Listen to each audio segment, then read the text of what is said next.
Plaka kan lunadan na imbelto sa hit and run sa San Felipe, Naga City kan Biyernes na identipikar na kan Naga City Police Office. Ini asin iba pang naitala na aksidente sa tinampo, tutukan sa report ni Jessica Calinog. Pasado alas 6 Banggi kan Mayo 31, kan-an mag-agom na lunad kan sarong padyak, maabutan kan mga otoridad na lugadan sa may porsyon kan San Felipe Service Road. Pigmamaneho ang padyak kan 59 anyos na lalaki, mantang sakay ang 55 anyos kaining agom.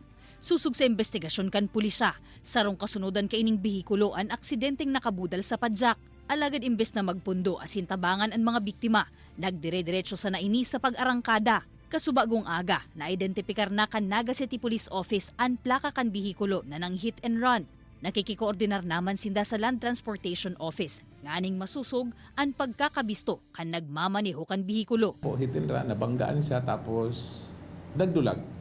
So it so happen na may nakabisto, so mananagot po siya. Dapat na idudulagan. Kasi kung aksidente.